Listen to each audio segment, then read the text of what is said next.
ஜமாத்துன்னு போறாங்களா, அதில் போகலாமா? இந்த தப்லீக் ஜமாத்துங்கிறது இது ஒரு இயக்கமோ ஒரு அமைப்போ அல்ல.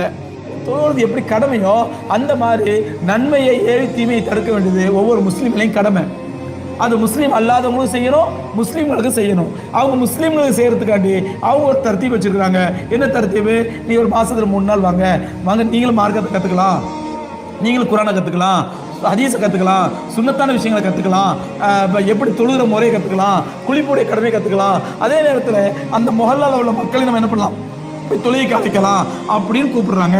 இதில் மார்க்க ரீதியாக என்ன தப்பை கண்டிங்க சொல்லுங்க பார்ப்போம். குரான் ஹதீஸ் அடிப்படையில் இதில் என்ன தப்பை கண்டிங்க?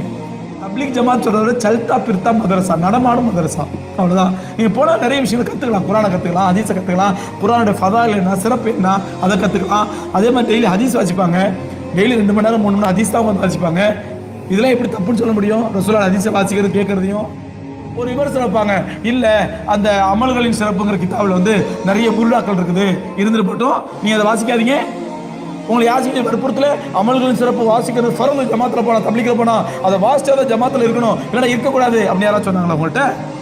நீங்கள் அவாய்ட் பண்ணீங்க, வேணாங்க அமல் சில வாசிக்க மாட்டேங்க, நான் உங்க குரான் ஓத பாருங்க, ஓதிங்க, யார் வேணாங்கிறவங்கள பொண்டாட்டி பிள்ளைலாம் விட்டு பாருங்க. நம்ம ஊருக்கு போனால் பொண்டாட்டி விட்டு தான் போகணும், வேற பொண்டாட்டி கூட்டா போக முடியும்? விட்டு தான் போகணும். வருஷ கணக்கில் சவுதியை போய் கிடப்பான் பொண்டாட்டி பிள்ளையை விட்டு சம்பாதிக்கிறதுக்காண்டி. அவன் தப்பா தெரியாது உங்களுக்கு. பொண்டாட்டி பிள்ளையோட வருஷ கணக்கில் துபாயில் போய் கிடப்பான், ஒட்டகம் மேய்ச்சிட்டு இருப்பான், ஆடு மேய்ச்சிட்டு இருப்பான், காசுக்காண்டி டப்புக்கா வேண்டி. அப்போ நல்லவன். ஆனால் ஒரு 3 மாசம் 2 மாசம் 40 நாள் தப்லீக்கு போன மட்டும் பொண்டாட்டி பிள்ளை விட்டு போயிடறான், பொண்டாட்டி விட்டு போயிடறான். ஏன் சவுதிக்கு ஆடு மாட்டு வைக்க போனாலும் பொண்டாட்டி கூட்ட போறான், அவனே நீ விமர்சனம் பண்றது இல்லை. அருமைக்குரியவர்களே, தப்லீக் ஜமாத் என்பது நம்மை திருத்திக் கொள்வதற்காக நாம சில விஷயங்களை கத்துக்கிறதுக்காக வேண்டியும் உள்ள ஒரு அமைப்பு. இந்த மாதிரி மார்க்கத்தை கற்றுக்கொள்வதற்கான ஒரு வழிமுறை தான் தப்லீக் ஜமாத்துங்கிறது.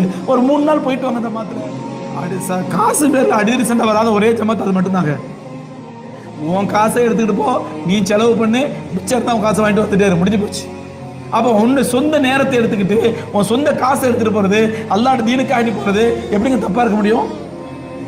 எந்த வித தப்புன்னு சொல்லுங்க. நீங்க தப்புன்னு சொல்றாங்க, உங்களுடைய அறிஞர் பெருமள்கிட்ட கேட்டு சொல்லுங்க எப்படி தப்புண்டு.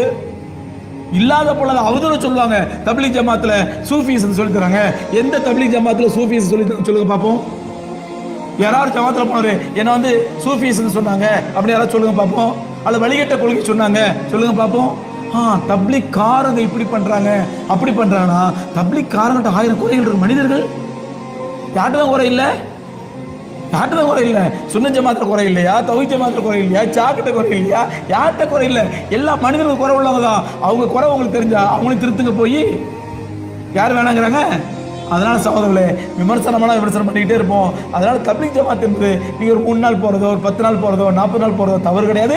அது தப்லீக் ஜமாத் சொல்றது சல்தா பிர்தா மதரசா, நடமாடும் மதரசா.